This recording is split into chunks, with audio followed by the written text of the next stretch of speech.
Spika, kwa namna kipekee nashukuru kwa dhati kabisa wabunge wote kwa heshima kubwa na mashirikiano yanayonipa katika kutekeleza majukumu yangu. Hakika siwezi kuomba zaidi kutoka kwenu waheshimiwa wabunge, na kushukuru zaidi waheshimiwa wabunge wote waliochangia hotuba hii 142 ambao walichangia kuzungumza na 5 waliochangia kwa maandishi. Ninashukuru pia wadau wa sekta binafsi na wananchi waliotoa maoni na ushauri juu ya hotuba ya mapendekezo ya bajeti ya serikali kupitia majukwaa mbalimbali na vyombo vya habari. Kwa ujumla, mapendekezo ya bajeti ya serikali kwa mwaka 2026/27 yamepokelewa kwa hisia chanya, nasi tumefarijika sana. Tunathamini michango, maoni na ushauri wote uliotolewa. Nawashukuru sana waheshimiwa mawaziri wote kwa mashirikiano makubwa tunaendelea kuwa nayo na kumsaidia ipasavyo Mheshimiwa Dr. Samia Suluhu Hassan, Rais wa Jamhuri ya Muungano wa Tanzania, kuwatumikia Watanzania wote. Shukrani zangu za dhati kwa waheshimiwa mawaziri 15 na manaibu mawaziri 3 waliosaidia kwa uweledi na ufasaha mkubwa kutoa ufafanuzi wa hoja mbalimbali zilizoibuliwa na waheshimiwa wabunge wakati wa mjadala wa hoja niliyowasilisha. Kwa namna ya pekee namshukuru sana Mheshimiwa Profesa John Kabudi, Waziri wa Nchi, Ofisi ya Waziri Mkuu, Sera, Bunge na Uratibu na watu wenye ulemavu kwa umahiri wake na miongozo na malezi katika uratibu kwetu mawaziri wote. Aidha, namshukuru sana Mheshimiwa Hamza Johari, Mwanasheria Mkuu, kwa msaada, ushauri na mashirikiano makubwa yanayofanya utekelezaji wa majukumu yetu kuwa yaende kwa ufanisi mkubwa. Mheshimiwa Spika, namalizia shukrani zangu kwa kuwashukuru kwa dhati wa moyo wangu manaibu waziri wa fedha, Mheshimiwa Mhandisi Mshamu Alimunde, mbunge wa jimbo la Liwale, na Mheshimiwa Laurent Deogrates Lusetula, mbunge wa jimbo la Kavuu, kwa ushirikiano wao na kwa kutoa ufafanuzi mzuri wa baadhi ya hoja zilizotolewa na waheshimiwa wabunge katika mjadala huu. Aidha, natambua, nathamini na kushukuru kazi kubwa na ya kizalendo inayofanywa na watumishi wote wa Wizara ya Fedha na taasisi zilizo chini ya wizara, wakiongozwa na Katibu Mkuu Dr. Natuel Maamri Mwamba, Naibu Makatibu Wakuu Elijah Mwandumbia na Nsubili Joshua. Mimi binafsi na manaibu waziri wa fedha tunashukuru ushirikiano unaendelea kutupatia katika utekelezaji wa majukumu yetu, ikiwemo maandalizi na usimamizi wa utekelezaji wa bajeti ya serikali. Kwa niaba yangu binafsi na niaba ya manaibu mawaziri, waheshimiwa mawaziri, manaibu mawaziri, Mheshimiwa Munde na Mheshimiwa Lusetula, tunasema asanteni sana watendaji wote wa Wizara ya Fedha. Mheshimiwa Spika, baada ya majadiliano ya bajeti kuu ya serikali kwa kipindi cha wiki nzima, tumepokea maoni na ushauri wa kamati ya kudumu ya Bunge ya bajeti na kutoka kwa waheshimiwa wabunge. Kimsingi, tumepata faraja kubwa kuona kuwa waheshimiwa wabunge wote mmoja mmoja na kwa umoja wao wanakubaliana na mapendekezo ya hoja tuliyowasilisha. Wabunge wote wamekubaliana na makadirio ya mapato na matumizi tuliyowasilisha. Wabunge wote wanakubaliana na hoja ya kuwa na bajeti inatupelekea kuwa na ukuaji wa kasi kubwa zaidi ya uchumi wetu. Wabunge wote wanakubaliana na hoja ya kuleta mageuzi makubwa na ya haraka ya uchumi wa viwanda unaotegemea rasilimali zetu hasa za kilimo, uvuvi, mifugo, misitu na madini. Wabunge wote wamekubaliana na hoja ya kuwa na bajeti inatusogeza kwa haraka zaidi kuwa taifa linalojitegemea. Wabunge wote wanakubaliana na hoja ya kuimarisha nidhamu ya fedha serikalini kwa kusimamia ipasavyo mapato yetu. Mheshimiwa Waziri, Waheshimiwa wabunge, nikimnyanyua mtu hapa nimuulize waziri anasema nini, atashindwa kusema. Naomba utulivu ndani ya bunge. Mheshimiwa Waziri. Wabunge wote wanakubaliana na hoja ya kuimarisha nidhamu ya fedha serikalini kwa kusimamia ipasavyo mapato yetu na kuhakikisha kwa kila shilingi ya mapato hayo inatumika kwa tija, ufanisi na kuwahudumia Watanzania na kuwaletea maendeleo. Kwa mnasaba huu na kwa kuwa tumeyapokea na tupo tayari kuwafanyia kazi maoni na michango ya waheshimiwa wabunge wote, ingetosha kwangu leo hii kusimama hapa na kuwashukuru tu Watanzania wote kupitia wawakilishi wao hawa makini, waheshimiwa wabunge, na kukuomba Mheshimiwa Spika, tuende moja kwa moja kwenye kupigia kura bajeti yetu. Hata hivyo, niruhusu nitoe ufafanuzi kwa baadhi ya hoja ambazo zilitolewa na waheshimiwa wabunge wakati wa kujadili mapendekezo ya serikali kwa mwaka 2026-2027. Mheshimiwa Spika, kwa kiasi kikubwa baadhi ya hoja ambazo zimetolewa, hasa zile ambazo zinahusu mapendekezo ya mabadiliko ya sheria mbalimbali za kodi, tutakuja kupata fursa ya kutoa ufafanuzi tutakapowasilisha mswada wa sheria ya fedha wa mwaka 2026 ambao tunaendelea kufanyia kazi pamoja na kamati yako ya kudumu ya bajeti. Lakini katika hoja ambazo zimejitokeza kama ambavyo nilitangulia kusema, Mheshimiwa Spika, hoja ya kwanza kubwa na muhimu ilikuwa ni haja ya kuimarisha mapato ya ndani ya serikali. Takriban kila mheshimiwa mbunge aliyesimama alizungumzia hoja hii.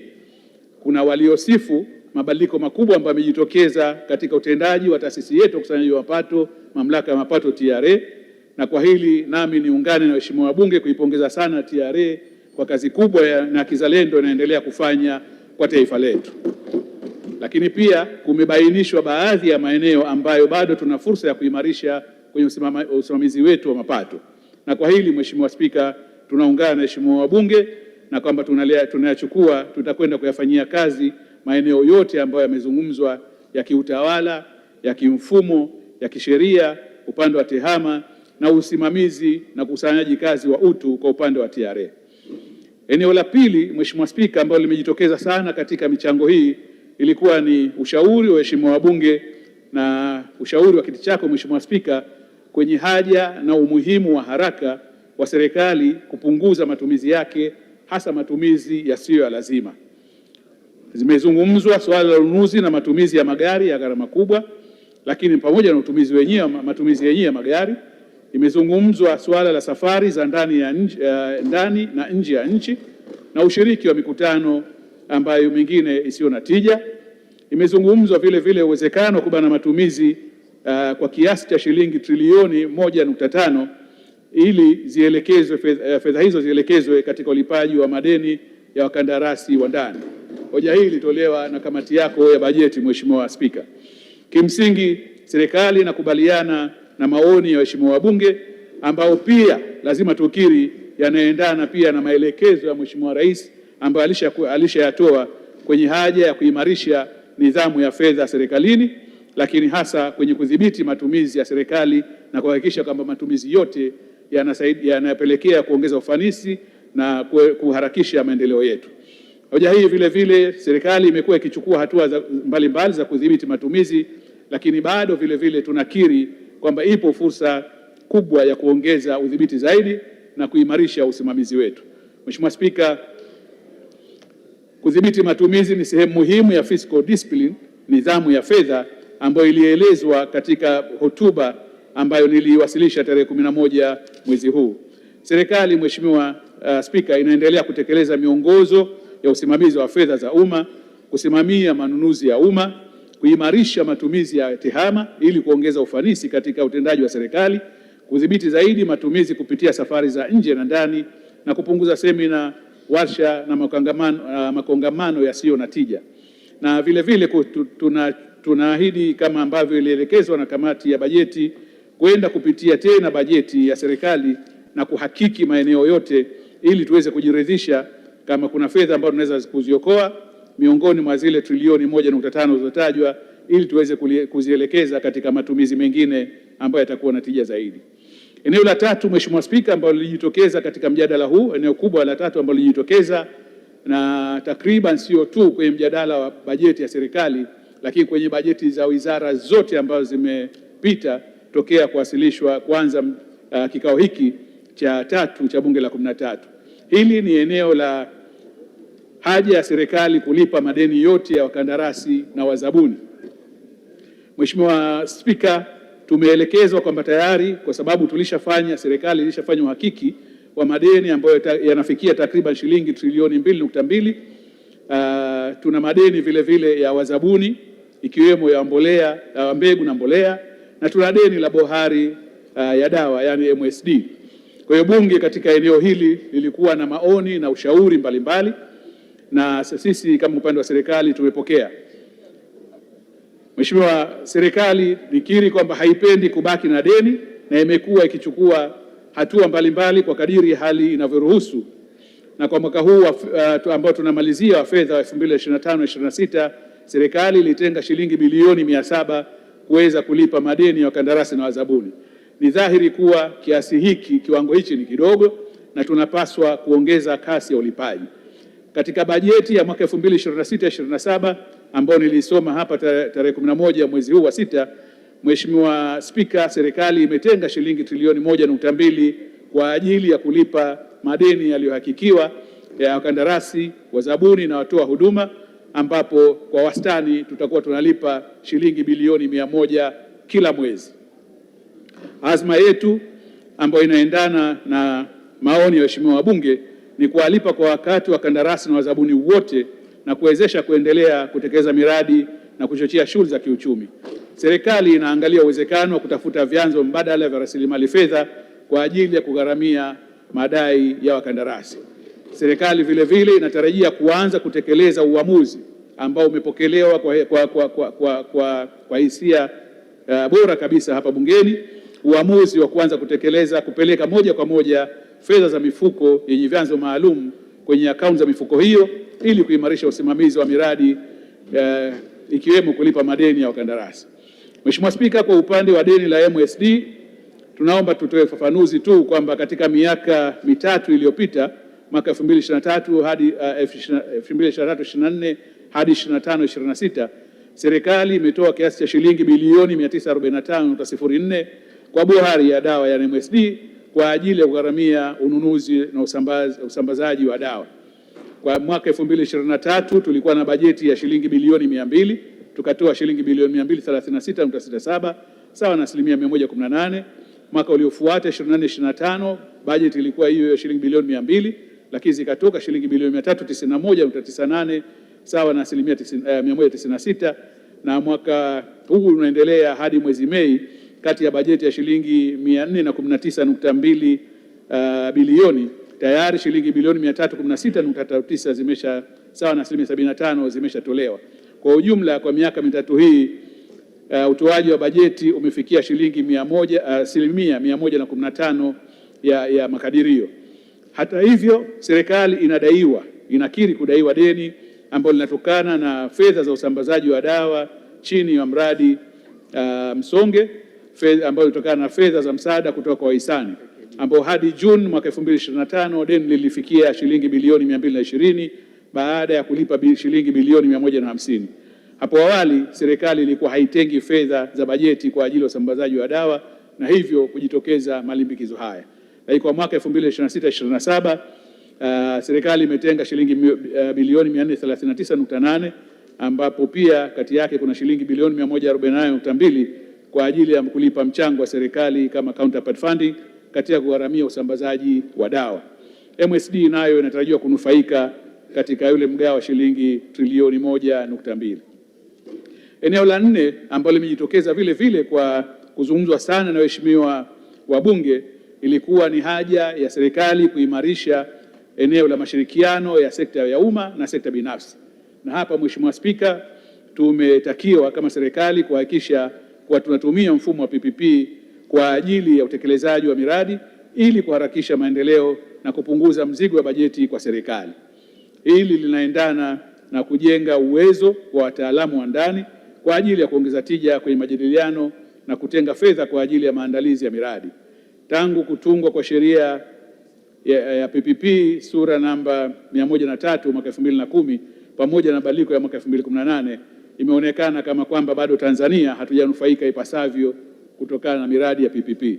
Mheshimiwa Spika, tunaomba tuseme kwamba tayari tuna miradi 9 ambayo inatekelezwa kupitia utaratibu huu wa PPP, lakini kama ambavyo imesemwa, tuna fursa kubwa zaidi ya kuja kuimarisha utafutaji wa fedha kupitia miradi ya PPP.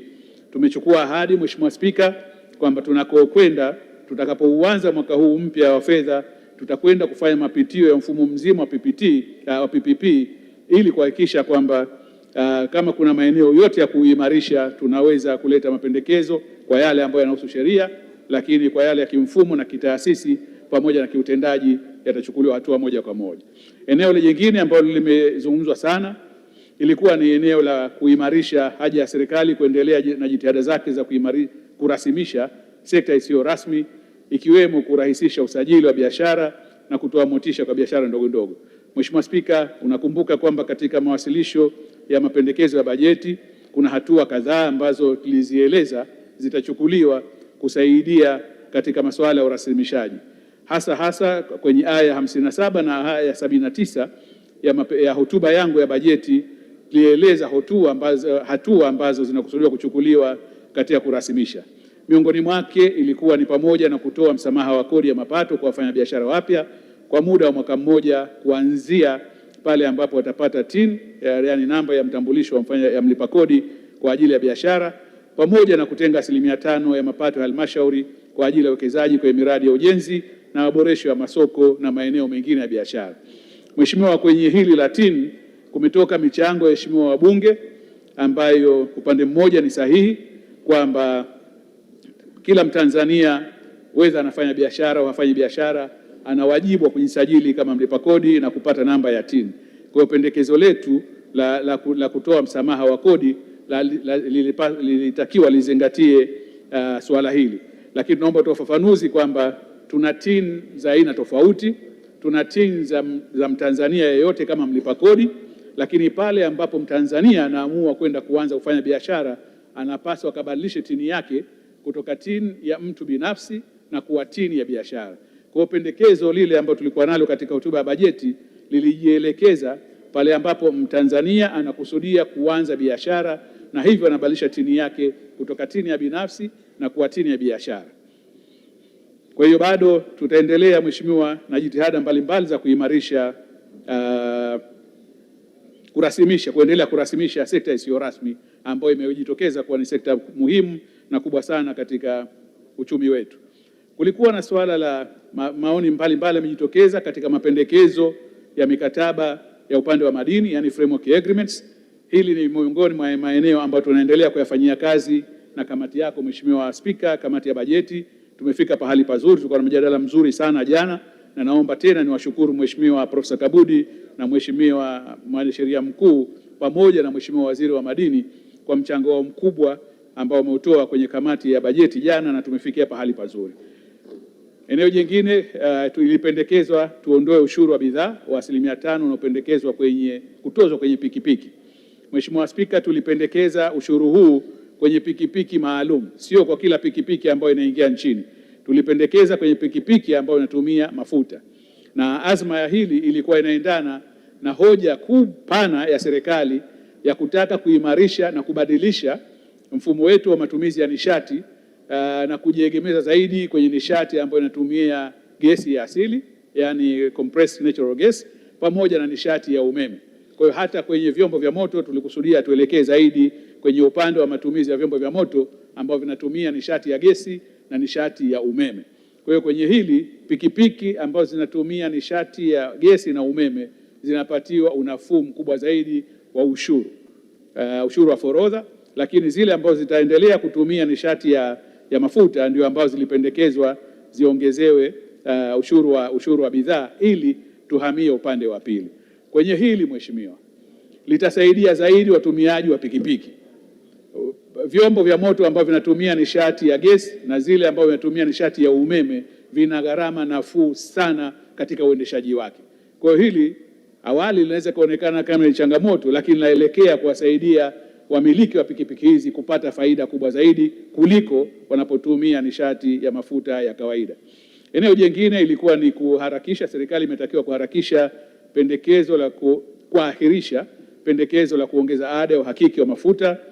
Tulipendekeza kuipandisha kutoka 0.15 hadi 1%, ambalo hili tunaelekea kukubaliana na kamati vile vile, na tumesikia hoja za waheshimiwa wabunge, hasa kutokana na hali inayoendelea sasa hivi duniani ya bei za mafuta, pamoja na makubaliano ambayo yanaonekana yanaendelea kufikiwa baina ya mataifa ambayo yalikuwa na mgogoro katika Mashariki ya Kati, lakini bado hali haija stabilize. Kwa hiyo kuna mambo ambayo tutakuja nayo kwenye mswada wa fedha wa sheria ya fedha mwaka 2026. Katika mjadala wa kuimarisha mapato, Mheshimiwa Spika, kulijitokeza maoni mengi sana kwenye masuala ya mzabuni ambaye ana mkataba na wenzetu mamlaka ya mapato ya kusambaza stempu za kodi, yani electronic tax stamps.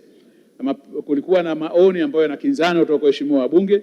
Kuna wabunge wengi ambao walipendekeza tuendelee na mzabuni huyo, aendelee kupewa mkataba, lakini atakiwa awekeze uzalishaji wa stempu nchini na pengine baadaye wengine wahame kuingia kwenye stempu za dijitali.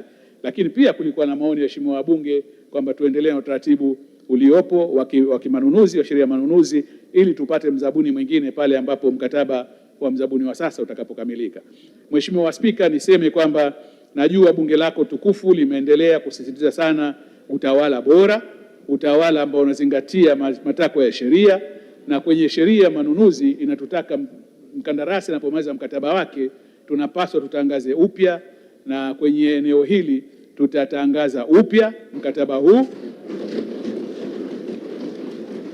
Kampuni iliyopo sasa na nyingine zozote ambazo zinadhani zinaweza kutimiza vigezo ambavyo vitawekwa na mamlaka ya mapato zinakaribishwa ziombe kwa wakati. Utafanyika uchambuzi wa kina, uchambuzi wa kiuwezo, uchambuzi wa matakwa yetu sisi yakiwemo haya kidijitali na uzalishaji wa stempu nchini, na yule ambaye atashinda ndiye ambaye atapewa mkataba. Kwa hiyo hakutakuwa na renewal ya moja kwa moja. Eneo jingine inahusu kwenye eneo la mafuta ya kula. Kulikuwa na pendekezo la kwamba tutoze kiwango cha 0% kwenye kodi ya ongezeko la thamani, na hili linaenda sambamba na mapendekezo mengine kwenye eneo la pamba na nguo, ambapo tulikuwa na kiwango cha 0%, tukapendekeza twende kwenye masuala ya msamaha wa utozaji wa VAT, yani exempt, ihamie kutoka 0 iende kuwa exempt.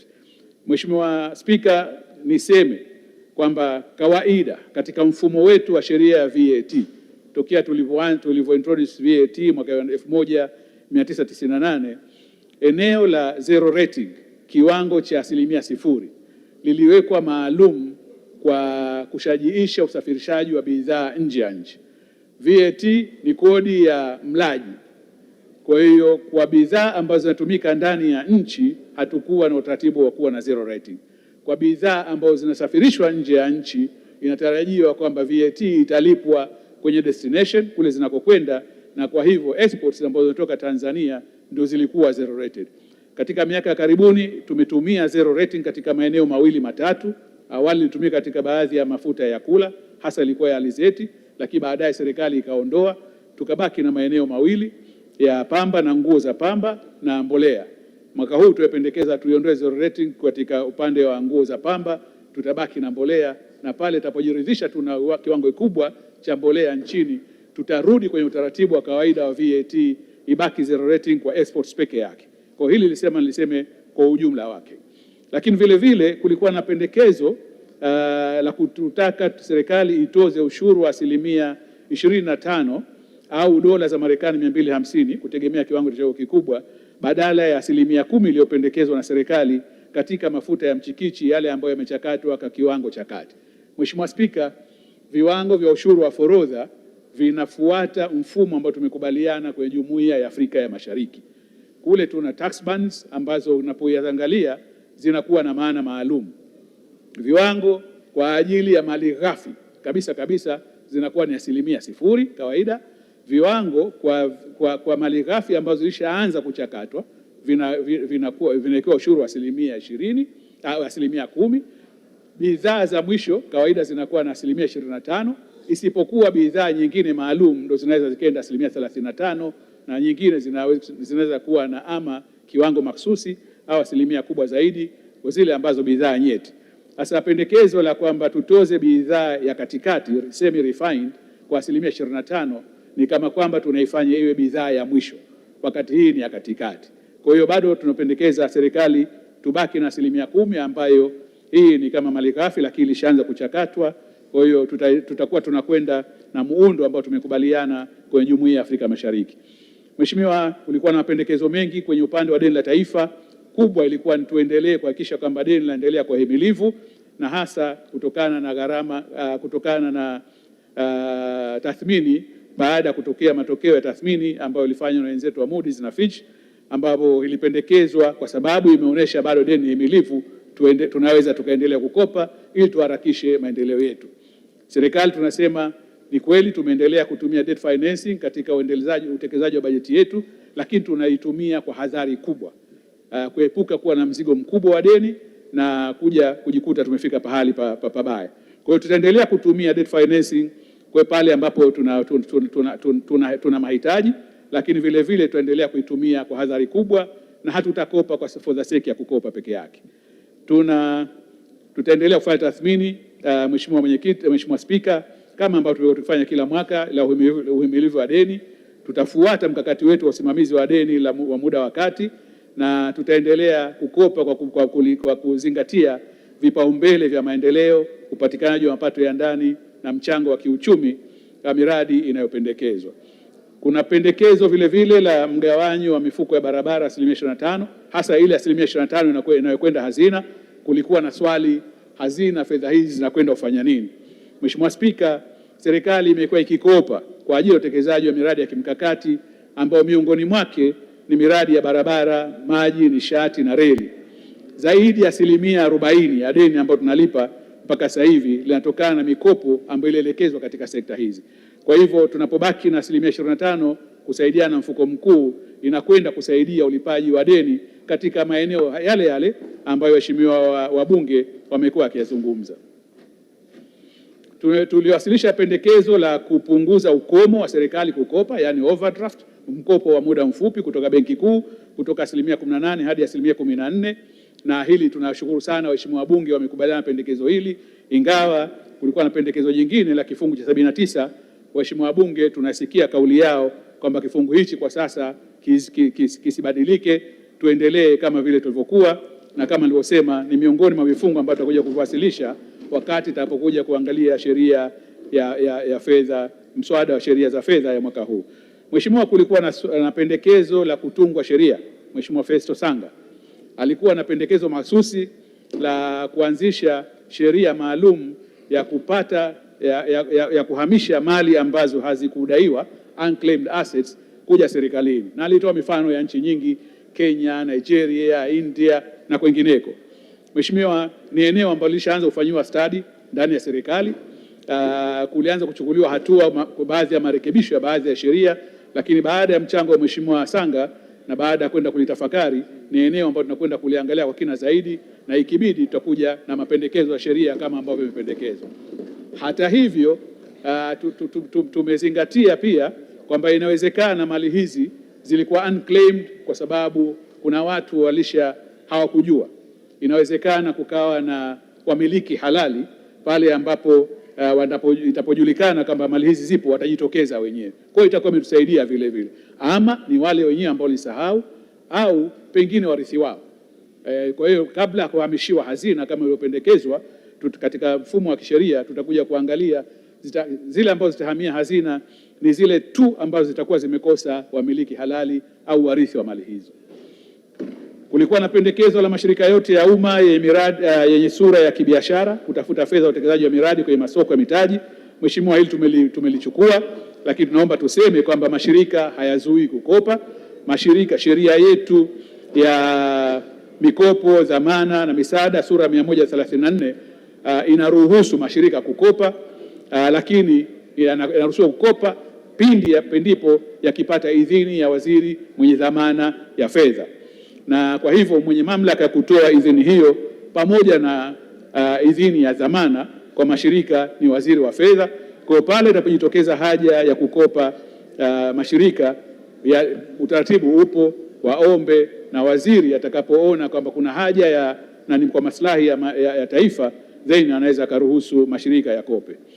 Kulipendekezwa vile vile kupitia upya utaratibu wa kutoza kodi kwenye michango ya 15% inayotolewa kwa mashirika ambayo iko chini ya msajili wa hazina. Mheshimiwa Spika, ni kweli tuna utaratibu wa mashirika na taasisi mbalimbali za serikali MDS kutakiwa zichangie kutokana na mapato yake kwenye mfuko mkuu wa hazina.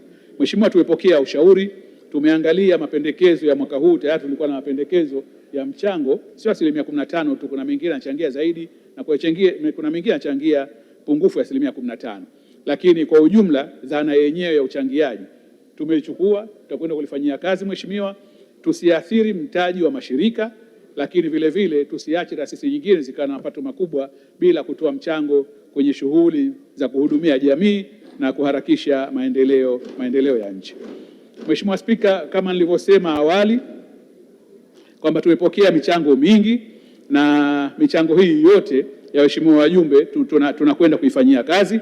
Nilikuahidi Mheshimiwa Spika sitatumia zaidi ya nusu saa. Kwa hiyo naomba nihitimishe kwa kulihakikishia tena bunge lako tukufu kuwa maoni yote yaliyotolewa na kamati ya kudumu ya bunge na bajeti pamoja na waheshimiwa wabunge tutayachukua kwenye Hansard, tutakwenda kuyafanyia kazi hata baada ya kuidhinishwa bajeti hii. Aidha, naendelea kuwashukuru waheshimiwa wabunge wote waliochangia ama kwa kuongea au kwa maandishi kwa ajili ya kuimarisha mapendekezo ya mapitio ya mapato na matumizi kwa mwaka 2026/27 na kwa maslahi mapana ya wananchi wetu. Mheshimiwa Spika, Waswahili wanasema wana matumaini kwamba ukiweza kumla ng'ombe mzima mkia haukushindi.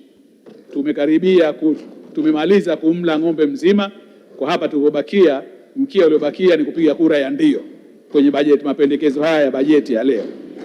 Na mheshimiwa, kwenye hili Mheshimiwa Spika, naomba sasa bunge lako tukufu likubali na kupitisha makadirio ya mapato na matumizi ya serikali ya jumla ya shilingi trilioni 62.3 kwa mwaka wa 2026/27 kama nilivyowasilisha katika hotuba yangu ya tarehe 11 Juni 2026. Natarajia tutapata kura zote za ndio, hakuna ambaye ita abstain, hakuna ambaye itaharibika, hakuna ambaye itasema hapana. Mheshimiwa Spika, kwa heshima na taadhima naomba kutoa hoja. Hoja imeungwa mkono. Katibu. Zoezi la kupiga kura ya bajeti. Mheshimiwa Katibu, hajakusikia.